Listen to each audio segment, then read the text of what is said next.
got a very special guest on today on the podcast, and it is Steven Aitchison. So Steven is a very special guest all the way from the UK. He is a world-renowned writer and online trainer.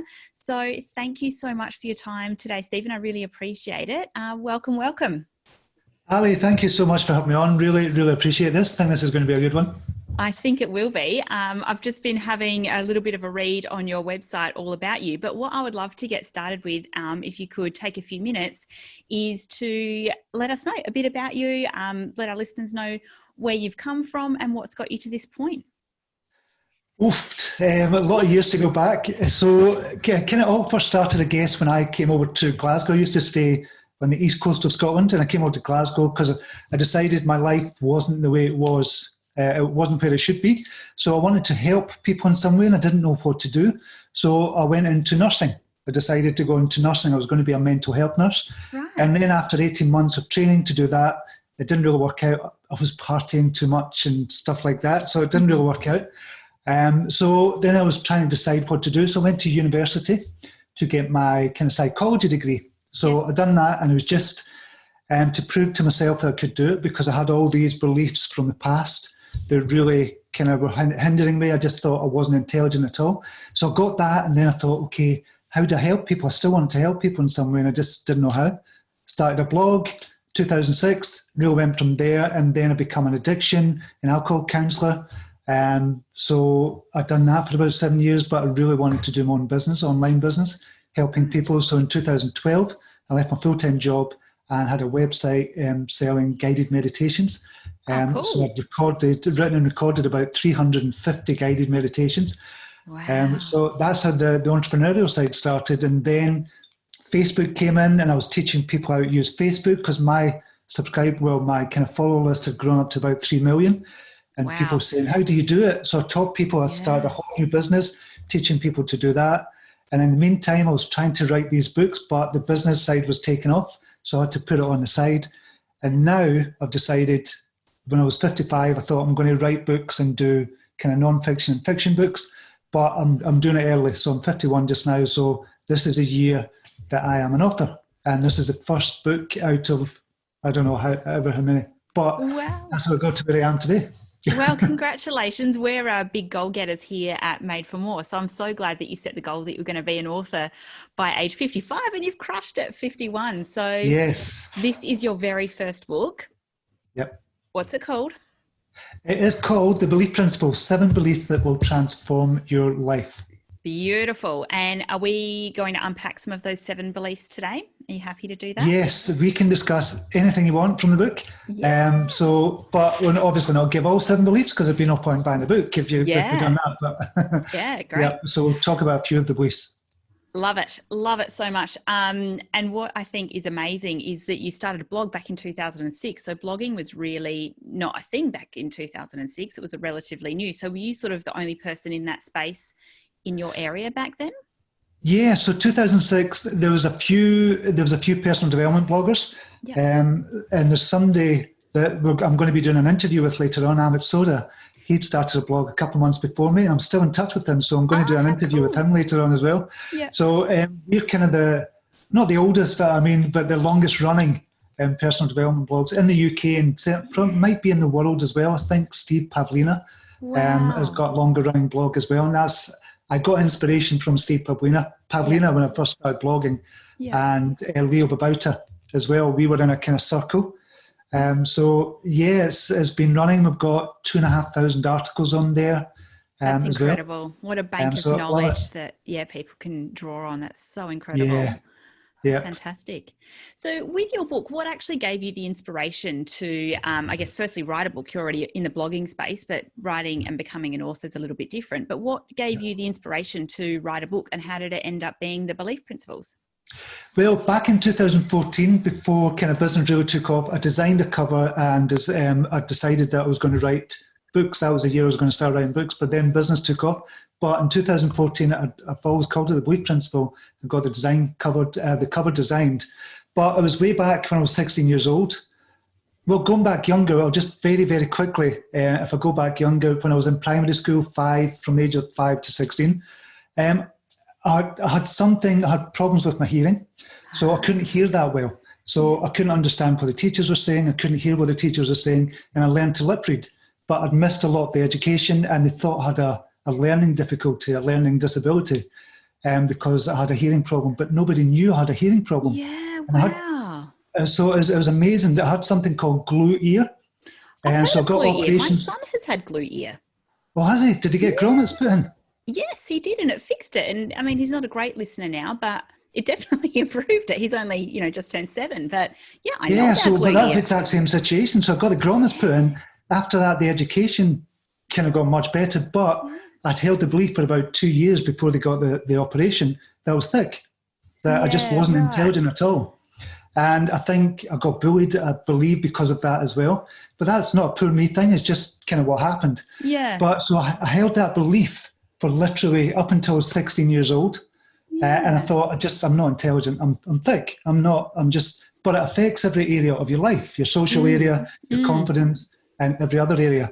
But when I was 16, I was walking home after passing a history exam. I got an A in a history exam, and I loved history. Yeah. And I thought, hold on a minute. I can't be thick. If I passed an exam like this, it means I'm not thick. So I started looking for other pieces of evidence to prove that I was intelligent. I loved to write. I loved to read. I loved watching documentaries. I loved all these kind of things. And it proved to me that I was intelligent. And that belief changed almost overnight, and it changed my life. And I thought, imagine how many people don't know about this, but I kind of forgot about it. And then when I was starting to kind of write the blog and the books and stuff, I've always written about beliefs. And I'd done a talk in India in 2010 about it. And I thought, this is because nobody knows their personal beliefs. Nobody knows what they are unless they question it. Yeah. So that was where it came from. I love that. And it's interesting that the light bulb moment came quite a bit after you got your hearing fixed. So was there a period between when you had your glue ear fixed and obviously then started to learn more and then recognise that you weren't actually thick, so to say, when you were, 16. But what happened in between? Obviously conditioning is a big part of what makes up our beliefs and our identity. What happened, I guess, on the home front there from your parents when they realised that you, in fact, weren't thick, or was that preconceived idea already embedded? No, my parents realised there was nothing wrong with me. They knew it was just the teachers had kind of brought my parents up and thought I had a learning disability. Yep. So it was me that was thinking, I'm thick, there must be something wrong. So it was actually me. So that was deeply embedded from myself. Right. Because of kind of what my teachers were saying, things like that as well. And because I just felt it myself, there was something wrong with me. I was different from everybody else, and I didn't realise it's to do with the hearing. And it was a kind of strange thing. But yeah, you're right. Because at such a young age, that carries with you throughout your whole life if you don't recognise it. If I hadn't recognised it at 16, I wouldn't be here talking to you just now. Yeah, incredible. I wouldn't be where I am just now if I hadn't recognised that at 16. And a lot of people go through their life like that, Ali. And it's weird that we don't question it. We're not taught to look at our beliefs or limiting beliefs or empowering beliefs. If we were taught that at school, what a difference that would make. I think 100%, we're definitely not taught to question that type of thing. And more often than not, we don't even realise that we're thinking these beliefs or that we're associating ourselves. Like it's such an unconscious or a subconscious, depending on what your methodology is, such an unconscious process that we're going through that makes up part of our identity. And it's not until we really start getting into it and digging deep, doing that work and realising that actually perhaps all of these things that we've been thinking about ourselves and even our childhood and who we were really can shift. And that's when the magic happens, I find. Hugely, yeah. Because at different ages throughout our life, our brainwave patterns are totally different. So up until the age of 7 years old, our brainwave patterns and predominantly alpha and theta brainwave state, and that's a learning state. That's when kids can mop up and soak up all the information you can get through at them. And this is why they're so good with iPads and TVs and computers at such a young age, because they soak up that information in alpha theta state. Now, as we get older, as adults, we're in what's called a beta stage, kind of the brainwave pattern. What we are just now watching this, listening to this, but we're thinking about other things as well. We're thinking about the kids, we're thinking about kind of shopping, we're thinking about paying the bills and stuff like that. We're constantly tuned in. But alpha theta state, you're a kind of relaxed meditative state, and that's when you can learn, really learn. So up until 7 years old, alpha theta, so that's why most of our beliefs are formed by the age of 7 years old. And Yeah. at 7 years old, you don't even have a concept of what belief is. But yet most of our personal beliefs are formed by the age of 7 years old because of that alpha theta state. And when more people realize that it doesn't have to be that way, then that's when life begins to change. But still, it still amazes me to today. One of the amazing things about being a human being is you can change any belief you want that you have about yourself. Very good. So do you have a method for, actually, I know that you do have a method for changing your beliefs, but before we get into that, I just wanted to ask, and this is purely from my own personal perspective. So I've got 4 young kids, they're all under 7. Yeah. So they're currently in the alpha beta state and they are like sponges. They pick up everything. But now I'm beginning to question maybe I should be implanting some better beliefs into them while they're still got a mushy frontal cortex. Have you got any tips out there, I guess, for any of the parents that are listening that are thinking, oh, perhaps I can, start really, ensuring that our children are resilient and doing some healthy beliefs from that young age? Yeah, I think, because this book is just the first starter for 10, and another book is going to be the Belief Principle for Parents. And I think this is a brilliant topic to talk about. So this is not about manipulating kids. We have to kind of make people aware of that. It's not manipulating your kids, but it's empowering your children. Yes, so it's just little things, because what you do when you say to your kids, oh, you're really good at artwork, then they internalize that and say, I am really good at artwork. Yes. That I am being the operative 2 words.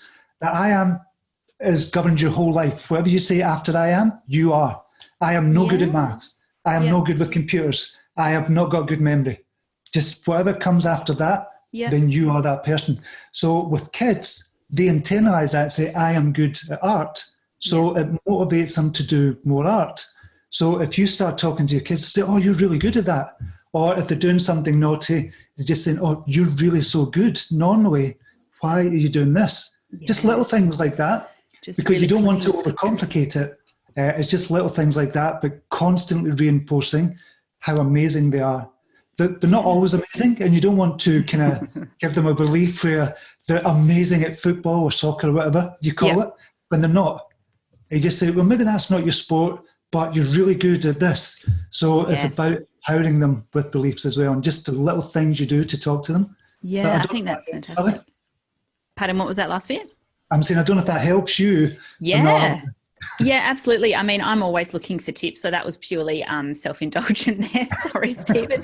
But I'm always looking for little tips, because I think certainly in the world that our children are growing up in, there is, there's enough people putting them down and feeding them negativity. You only have to watch the news, particularly at the moment, to kind of really start feeling pretty miserable about everything that's going on at the moment. So I think any tips where we can sort of build that resilience in our kids, and if that's simply is something as simple as I am statements, and teaching them to, I guess, embrace I am statements and start looking for that as their own tools. I think that's amazing, an amazing gift to give parents and for them to be able to give to their children, for sure. Good. Yeah, love it. Excellent. Let's get back to your book. So I was reading through it, and I guess I've got a few questions. One of them is around, you talk about the filter, the beliefs filter. Yeah. Can you unpack that a little bit more for me? Yeah, so the way you view the world is totally different. Reality doesn't exist. Yeah. It only exists in your mind. You're the only person that sees your reality. Yeah. And when we understand that, I'm not going to go too deep into it because it gets into philosophy and kind of deep psychological states, but your world is totally different from my world, and it's totally different from the other 7.7 billion people that live in the world, purely because of beliefs. So if you think about when you take a picture on your phone, you apply all these filters to it. This is why everybody looks amazing when they go on social media, because they've applied all these filters to them. You don't look like that in real life. So when you remove all the filters, that's what real life is. But it's the same with our minds as well. We've got all these beliefs, and I'm talking about hundreds of different beliefs. So this is the world here, and this is kind of how you're seeing it here. And you've got in between, you've got all these beliefs. So how you view the world is filtered through all those different beliefs, and that is your belief filter. Now, when you have a belief that's biased towards the kind of the dark side, so to speak. So if you think the world is a terrible place, there's loads of murderers, rapists, and all sorts of bad people in the world. It's probably because of the news and the media, and that's what they like to report on. Yeah. But if you have that filter, if you have that belief that that is true, then you're going to see the world through that filter. Now, if you remove that and change it to say, actually, do you know what? The world is a good place. It's only a tiny minority of people that are bad in it. And that's what the news reports on. It's disproportionately biased toward bad news. So if you change that belief, the way that you view the world and the way your world is, literally, not figuratively, literally changes. You see the world in a totally different way because of that one belief. Now imagine if you had 100 a layer upon beliefs. layer of beliefs that have come in over time. Yeah, it's a lot to and you just think you could do anything. So that is the belief filter, and it's a really powerful thing to learn about as well. Yeah, and it can go either way. Are you saying a belief filter? You could have filters that suggest that you're, I guess, more aware of any negativity and your reticular activation kicks in and then you start seeing it all, versus Exactly. You could have filters around sunshine and lollipops and everything's really good in the world, when perhaps the reality for people in the same world as you, it's not all sunshine and lollipops. So it's really getting down to what's the real life. It's a bit of a mind bend, isn't it? It really is, but it's what you want it to be. And your life that you're living just now is all to do with yourself. It's about taking responsibility as well. That's one of the beliefs I've got in the book. I am responsible for everything that happens in my life. So another I am statement? Yeah, another I am statement. So it really starts with that. We're doing that every single day of our lives. If you think about it, when somebody says to you, okay, what's 17 times 8? And you might say, oh, I'm not good at maths. You've affirmed, and you've been affirming your whole life. I just did that in my Did you do? Oh, don't ask me that question. That's it. And you just say, oh, I'm not good at maths. And you're kind of trying to justify why you don't know what 17 times 8 is off the top of your head. And I think it's 126 or something. But you're trying to justify it straight away, and you just say, I'm not good at maths. So you're affirming that affirmation, I am no good at maths, starts a belief. So it's little mini beliefs that starts like that, and then it grows up, and your brain subconsciously starts to look for more evidence that you're no good at maths. So that then becomes one of your kind of trunk beliefs or branch beliefs to say, I'm just no good at maths. And that's it. And your subconscious mind and your unconscious mind just shuts down. If somebody asks you a question, you say, I'm not good at maths. Or your subconscious say, I'm not good at maths, so I'm not even going to attempt that. But when you open it up and start to believe that you are good at maths, your subconscious kind of marinates in that and just says, oh, actually, I can figure this out because I'm getting better at maths all the time. So this is how we change your belief. That's a process of changing as well. So recognizing what the untrue belief was and then being able to flip it around to a more, I guess, growth mindset belief. Exactly, yeah. So you've got limiting beliefs and you've got empowering beliefs, whatever you want to call them, but that's really what they are. And they're either holding you back or driving you forward. There's some that you just kind of stay stuck where you are just now, and that's fine. If you want to be where you are just now, fantastic. You don't always have to be moving forward. But that's kind of what most of our beliefs are doing just now. They're keeping us in the same place, they're pulling us back, or they're pushing us forward. And you just mentioned here about the trunk belief and the branch belief. So is that a tree beliefs of trees? Tree belief? What's what's that about? The tree beliefs basically is like a concept, so you can visualize what the different types of beliefs are. So we have root beliefs, deep and embedded. these root beliefs are they're really deeply entrenched now. So that would be something like your religious beliefs. You believe in God, you don't believe in God. That's a root belief. It kind of defines who you are as a person as well, or it can't define who you are as a person. So that's a root belief. Or one of your root beliefs is, I am really confident.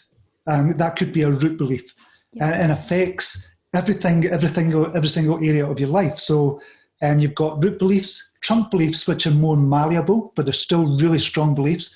Branch beliefs come off your kind of trunk beliefs, and it's little smaller beliefs that they are important, but it's not going to affect your whole life. And you've got leaf beliefs, just like small beliefs, like the sun is going to rise tomorrow morning. Something you never really think about it. You kind of know it's true, it's inconsequential, but there's still little leaf beliefs. So you want to work on your root beliefs and your trunk beliefs. The trunk beliefs are the most malleable, and that's the ones we want to kind of work on. Once you start to change them, you can turn some of them into a root belief that changes trunk belief, branch belief, and leaf belief at the same time, because it affects so much more. Yeah, fabulous. So then with your book around all of the principles, each of the principles then represent a trunk, or each principle would make up a chunk of a chunk of the trunk in terms of the big stuff, you know, the big stuff that you need to work on in terms of malleability. That's where the book is positioned towards. Yeah, so it's the 7 major beliefs. So I call them the kind of 7 major beliefs. And it's not the only major beliefs, but it's just in general, if you want to change your life, these 7 beliefs, that if you install them, will literally, and I mean literally, change your whole life forever. Yeah, but that's amazing. It's made so that even one of the beliefs will change your life. It just depends on how much work you want to do on yourself. Not work, but how much you want to work on yourself as well.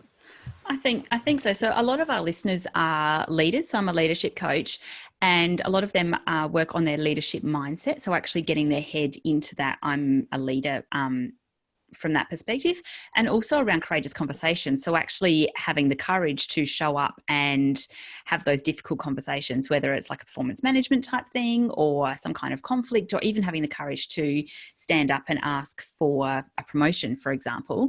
So a lot of it is definitely around mindset, and I guess really it would come down to their own beliefs around who they are and what they represent as a leader. But something really interesting that you said before with the I am responsible for everything in my life, I think that's a really interesting topic. So I talk to a lot of people that are very much, we're in that blame mentality, and I'm sure you're familiar with Brené Brown's work around blame. I'm a huge Brené fan, but I think once we start recognizing that we are responsible for everything in our life, then it also means that we're the answer, we're the solution to any problems that we happen to be having. So I can definitely understand how that would change people's lives, just this one belief. Yeah, that when you kind of accept, and you've got to accept responsibility. You can't have somebody say to you, you are responsible, you're to blame. But it's not about blaming. Blaming's totally different. It's accepting responsibility for your role in whatever happens in your life. We're not talking about external things like somebody has had a car crash and they might be in hospital, and it's a family relative or something. That's nothing to do with it. This is about your personal responsibility for what personally happens in your life. So if you didn't get that promotion that you went for, you might say, oh, it's because the managers are not, they've got this thing against women, they're not promoting women, all that. You might blame on that. It's nothing to do with that. You've got to look at your role. And same with guys as well. Why didn't the guy get the promotion? And they blame the managers and say, oh, they're hiring too many women now. They've got to get a quota of women up. It's kind of reversed. But you have to take responsibility and say, okay, what could I have done better to get that role? Or maybe it's just not the right time or whatever it is. But if you take 100% responsibility, you then realize it empowers you, because what you're doing when you blame somebody else, you're giving your power away to somebody else. Yeah, but when you take responsibility, you're keeping 100% of the power. You say, okay, you know what, next time I'm going to do this better. You're going to look at it and I'm going to do this better to get that promotion. And you believe you will get it. It's just a matter of when. If that makes sense. Yeah, absolutely. It does make sense. I think being able to take responsibility also means that you're not giving your power to anyone else. And I think once you make that mindset shift, then some really big stuff can happen. So definitely. I love that. So you also speak a little bit around the comfort zone. So I talk a lot about the comfort zone. I think, unless we're nudging up against the comfort zone and starting to feel uncomfortable, then we're not getting anywhere in terms of growth. And I do think that all of this work, particularly around leadership, is an inside-out job. So can you talk me through a little bit more around your thoughts and around the comfort zone? Yeah, I love talking about this, Ali, so I'm glad you asked me that. Your comfort zone, nobody in the world can grow inside their comfort zone. You cannot grow as a person inside your comfort zone. You can be comfortable there, and that's all you're going to be. You can be sitting back on a couch, lying watching TV, and feel extremely comfortable, but you're not going to grow as a human being if you're inside that comfort zone. The only way to grow is if you kind of push past. So if your comfort zone's here, and you say, okay, on the edges of that, I feel quite uncomfortable doing this. So if somebody says, listen, do you want to give a speech at a kind of annual conference, at the works conference? And you go, holy shit, no way am I doing that. That's just too uncomfortable. That's when you know you should be doing it. Yeah. So when you get that feeling, you should be doing it, because that's pushing past the comfort zone. But what happens, you've got this comfort zone here, you give that talk, your comfort zone expands to that level. So not only are you giving the talk, your confidence grows, your self-esteem grows, your kind of ability to network grows, your ability to kind of socialize maybe grow as well, because of that one thing you've done expanded your comfort zone because you've changed a belief to say, do you know what, I can actually do this. Yes. I can speak in public. Yes. And that's your comfort zone expands all the time. And the more you push against that, pretty soon you're kind of unstoppable. And that's when you get to that unstoppable stage, that's when you say, do you know what, I don't really care what other people think or what they're doing. I'm doing my own thing. This is the mark I'm going to leave on the world. I listen to other people, take on board, but I'm not going to let it affect where I'm going in my life, on the path I've taken in my life. Yeah. And that's, you can feel when somebody's really like that. You can feel when they're there, when they've got enough empowerment within themselves to not really care. Gary Vaynerchuk would be a perfect example of that. He doesn't care because he's got to a stage where he believes in what he's saying, and he speaks the truth so many times. Yeah. It's just unbelievable. So that's the stage we want to get to, and he's pushed past his comfort zones all the time. And that's part of the alluring part about his personality and his, his entire persona is you literally watch him get to uncomfortable things and then push through it and then go to the next one. And all of a sudden, the thing that you're worried about, you've succeeded or done or achieved. And therefore, you don't need to be holding on to any worry about that. So that's really interesting. And, but there's another thing about comfort zones as well, Ali. If you think, okay, that you talk about that public speaking, just use that as an example. Somebody's asked you to give a public speech in their kind of company. You say, there's no way I could do that. What you can do to make that even easier, or to make it easy, is stretch past that and just say, okay, somebody comes and asks you to not only gives you a speech to the local kind of company, but to a global audience. Just say there's 5,000 people going to this big event at the company and they want you to speak. And you go, oh shit, that's even bigger. So that's a stretch comfort zone. Yes. Yes, it's stretching your comfort zone, but you don't necessarily go for that, but it pulls you back and say the other thing that you're frightened of at the beginning, just doing a local company speech, it makes it so much easier. Just go, I could do that, but I'm not going to do this big thing. You've still expanded your comfort zone. So it's a stretch kind of comfort zone belief that you want to kind of look at. If you can do that, then that changes everything almost in an instant. Yeah, so you almost go bigger. So then the thing that you originally worried about or concerned about, having a few feelings of getting out of your comfort zone, because that's so much smaller than the thing that was really blowing your mind, it makes it so much more achievable. Yeah, so it's a belief moonshot, I kind of call it. Do you know, it's funny that you say that. So in my past life, I was a dancer, and we used to have a saying in the dance studio and before we'd go on stage, and it was like, shoot for the moon. Even if you miss, you'll land among the stars. So that was just like basically go for it. And if you fall on your face, you'll still be right. Exactly. Was the crux of it. But yeah, it was very much a dance mantra back then. Excellent. Speaking of mantras, so I actually quite like nudging up against my comfort zone. I've been doing it often enough now to recognize when I'm, not so much nudging against the comfort zone, but I'm going into the growth zone. And I've got a bit of a mantra that I use that is, I can do hard things. Okay. And I know that you like mantras as well. So what are some of the mantras that I guess you've practiced over time or that you like to use? When I was doing the research and writing for this book, what I was doing in the mornings, I go out for a run in the morning, maybe about 5:30, 6 o'clock. So I go out for a 2-mile run, and then I kind of walk about half a mile. And there's a place at Glasgow University that's just got a bench on it. And it looks like Hogwarts. The building is been built in the 19th century. It looks like Hogwarts. It's an amazing building. So I sit there and just kind of meditate for 15 minutes. And I kept on asking the question, okay, what mantra could I use for the book? Because I had this specific set of exercises, but I couldn't figure out a good mantra. So when I was kind of meditating after a couple of weeks, it came to me. It was just, I am the light. I am the energy. I am the love. I am the universe. Wow. And just saying that over and over again for 15 minutes. Yes. And I thought, that's beautiful. That's it's nothing to do with religion, nothing to do with that. It's totally independent, but it's just recognizing that you're part of this big, huge thing we call the universe. And you are the light, you are the love, you're the energy, you're the universe, you're part of it. Yeah. And so I started doing that from since then, as we were talking about 7-8 months ago. I've seen a big difference, even in the, kind of myself, kind of confidence and kind of looking at things, the way I look at things as well, because I believe I can literally do it. And it's that got me through the book as well, to write the book. So that mantra and really feeling it, you've really got to feel it. That's a big thing about beliefs as well, is about feeling it as well when you're looking at it. Because at first you're not going to believe the new belief, and because the old belief is going to be so prevalent in your mind. And that's part of what cognitive dissonance is. So that's a mantra I use all the time now, and I've recorded that for people who buy the book. They can download that mantra. It's me with some music in the background saying, you are the light, you are the energy, you are the love, you are the universe. And it's such an empowering mantra.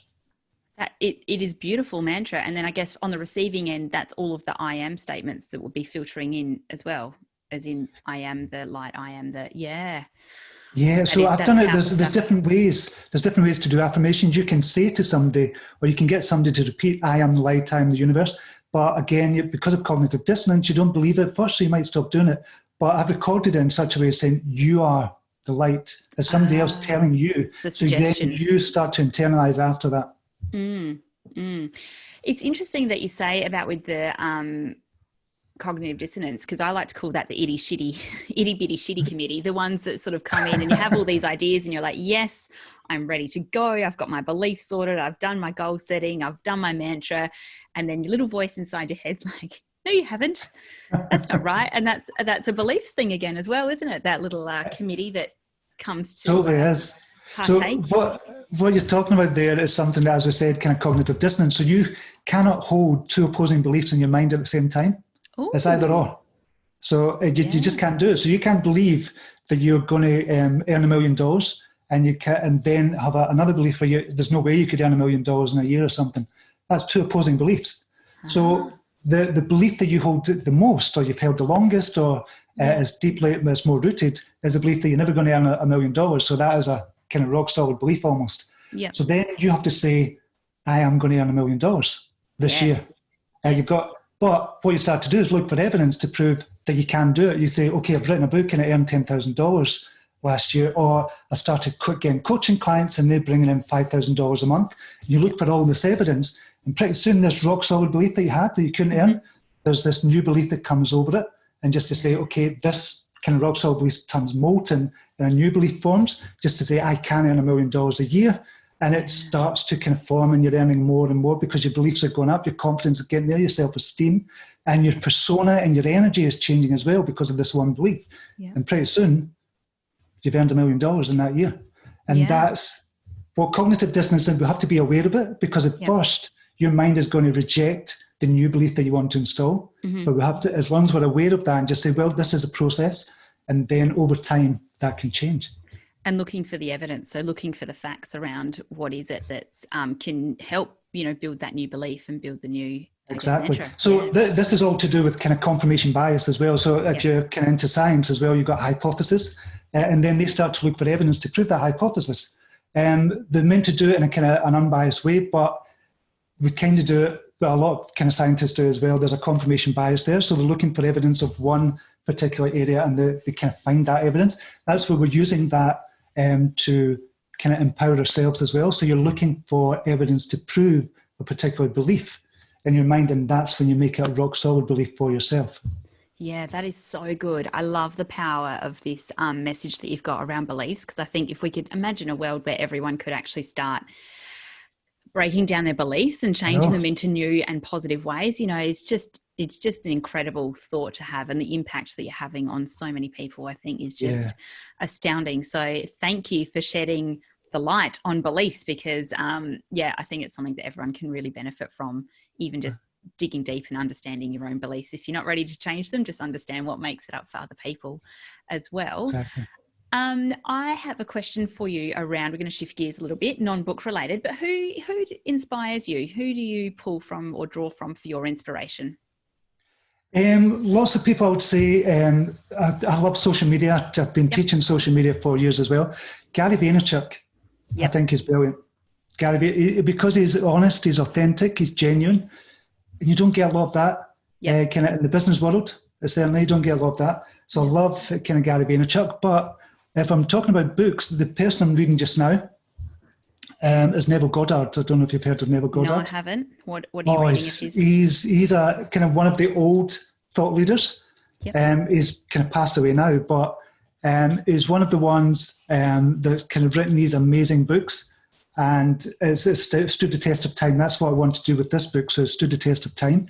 And he's written Feeling is the Secret. He's written loads of books, but Feeling is the Secret by Neville Goddard. And it's about 30 pages long. And it's just the most brilliant book. It's just brilliant. And Stuart Wilde, I don't know if you've heard of Stuart Wilde as well. No, I love a good recommendation. Oh, Stuart Wilde, you need to, a lot of people haven't heard of Stuart Wilde, but he's just amazing. He passed away a few years ago as well. He's an English kind of author as well. Yep. But he's written such amazing books that I just follow him. Neville Goddard as well, and some of the old thought leaders, Think and Grow Rich, Napoleon Hill, amazing kind of on that genre as well. Yep. So what we're teaching, Ali, what kind of I teach is nothing new. Yes. It's just said in a different way. That's why Hay House exists as well. But they're all saying the same thing. It's just said from a different kind of perspective and a different personality coming through. And that's how I see kind of the work I'm doing just now as well. Yeah, and I think it doesn't matter what the message is. Well, I mean, obviously the message is important, but sometimes people just need it from a different perspective for the penny to drop, to have that moment. But I certainly think that this work that you're doing around the beliefs principles is just incredible, particularly with the tree and how we can break it down. And, you know, when we start talking about the deep beliefs that we hold, and then you've actually got the formula for how to rewire your beliefs system and all of that as well. I think that's really incredible. Before we wrap up, a few things. What would be your 5 top tips that you would give your younger self if you could go back in time? Oh, oofed. 5 top tips. No, I'm prepared. Sorry, should have given you the heads up for this one. No, it's okay. I'll definitely go back and just say, listen, you have to look at the kind of beliefs you hold about yourself. You have to kind of look at them because they're not true. It's just the way you're saying the world is not true at all. Yes. And the world changes according to your kind of beliefs. If I could have took that on, I probably wouldn't have been able to do it at that age. Kind of understood that concept. But if I could have, things. But my life, I am where I'm meant to be at this precise moment. So I'm fine with that. I'm cool with that. But I would have definitely told myself that. I would have, I don't know, 5 things. Read more. Read more, yeah. Definitely read more, because I loved reading as well, but I still feel I didn't read enough. Yes. Just get as much information in that little brain as you can, because you're not going to get the chance later on. So definitely read more as well. And also follow your own path, because I was always following the path that I thought I had to go to. Well, I didn't think I was going to go to university because of the beliefs I had, but I thought I was going to get as much kind of high grade or school grade kind of exams as you can, and just get a decent job, bring up a family. It's follow your own path and have a dream and go for that dream passionately and 100%. If you're not going to do it passionately, if you're not passionate about it, don't go for it. It means it's not for you. But be passionate about what you really want to do, and it'll get you there so much more faster. So that's some of the things I would have said. Very good. Was that 5 or was that 3? Was that 4? I don't know if it was 4. Do you have a bonus one? So another 1 tip. Another 1 tip. Just, I don't know. That's a hard one, actually. Hard one. Well, I think if you could take away anything from today, you know, certainly being able to unpack beliefs and the belief principles and the 7 that make up, you know, I guess the foundation of how our beliefs platform works is certainly something that people can take away, you know, whether it's in a leadership role or whether it's in their own life. If they're wanting any type of change, start with the beliefs that links to the identity and be able to unpack some of those things. So your book, The Beliefs Principle, when is it coming out? That's coming out tomorrow. So it's out for pre-order just now. And the paperback is out for order just now on Amazon. So it's only available on Amazon just now. So it's available just now. So I'm really excited to see what happens with it. Well, congratulations on your very first book. I'm very much looking forward to jumping on Amazon. I'll put the link into the show notes, so we'll hook that up after. Thank you so much for your time today and sharing your expertise around beliefs. I've absolutely loved this and unpacking belief principles with you, and it's been great. Ali, thank you very much for having me on. Really, really appreciate it, and it's been a good one. Didn't realise it went so quick as well. I know, we chatted a lot, didn't we? That's good. All right, thank you so much, Steven. Thank you, Ali, and I'll speak to you again soon. All right, sounds good. Take care. Ciao, ciao. Bye. Bye.